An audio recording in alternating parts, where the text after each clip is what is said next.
तो गाइस हम लोग जा रहे हैं अभी तारामंडल, जो विक्टोरिया में बंगाल का बहुत फेमस जगह है, जिसमें स्टार का बारे में बताया जाता साइंटिस्ट के लिए। तो भाई वो तारामंडल जो नहीं घुमा, वो बंगाल का कोई चीज नहीं घुमा। तो सभी कहाँ जा रहे हो? तारामंडल?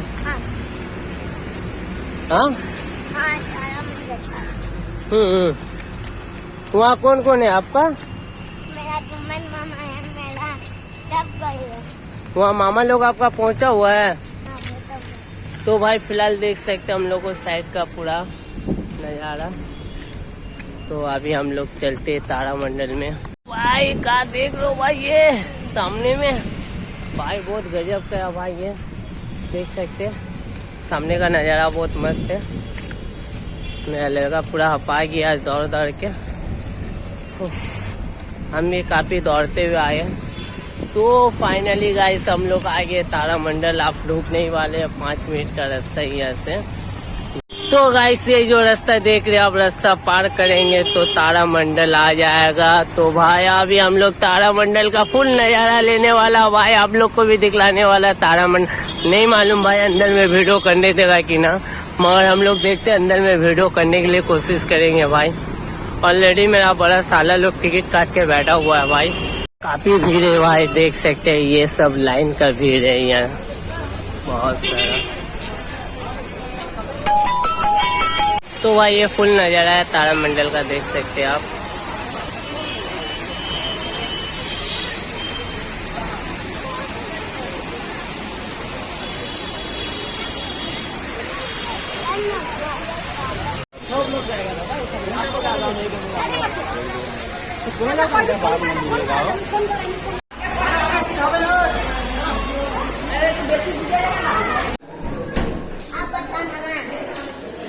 पूछा मामा इधर इधर।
আকাশ পর্যবেক্ষণের পর আমাদের প্রাচীন পূর্বপুরুষেরা গড়ে তুলেছিলেন কিছু সৌধ, যেগুলো মান মন্দির এবং কখনো বিশাল দিনপঞ্জিকা হিসেবে ব্যবহার হতো।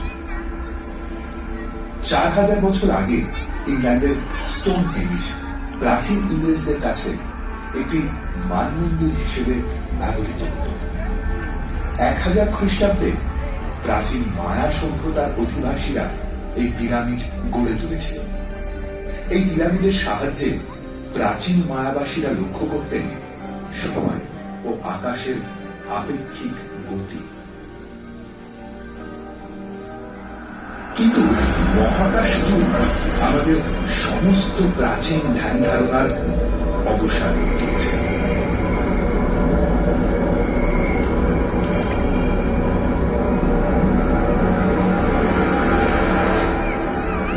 সূর্য কলকাতার সামনে এনে দিয়েছে মহাকাশের গভীরতম অন্ধকারের অঞ্চল, যাদের অসীম দূরত্ব আড়াল করে রেখেছিল তাদের অস্তিত্ব।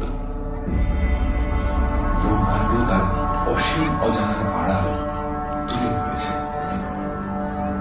তার অকল্পনীয় মহাজাগতিক বস্তুর চরিত্র আর প্রকৃতি আমাদের বিস্মিত করে তুলেছে। বিস্ময়কর ও বর্ণাঢ্য ঘটনার সাক্ষী হতে চলেছে। মহাকাশে আমাদের চেনা অনেক বস্তুর সৃষ্টির মূলে কাজ করছে ভয়াবহ মহাজাগতিক সংঘর্ষ। আর সেই সৃষ্টির গল্প এখন উপস্থিত করছে দ্য কসমিক কন্ডিশনস।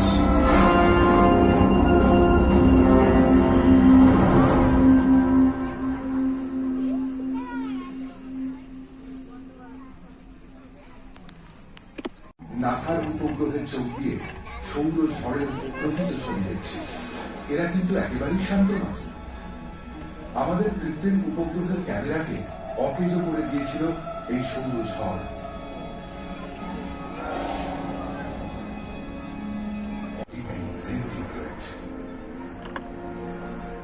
আবহমণ্ডল ছেয়ে গেল ধোঁয়া আর ছাইয়ে। 6 মাস অন্ধকারে ঢেকে রইল পৃথিবী।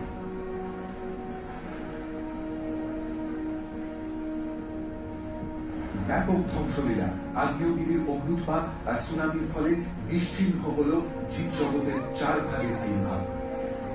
ডাইনোসর যুগ বেঁচে রইল শুধু জীবাশ্মে।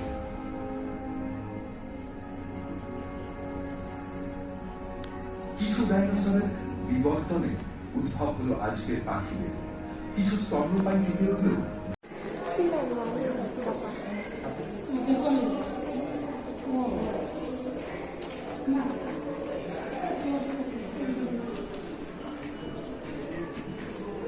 আবু দাঁড়াও।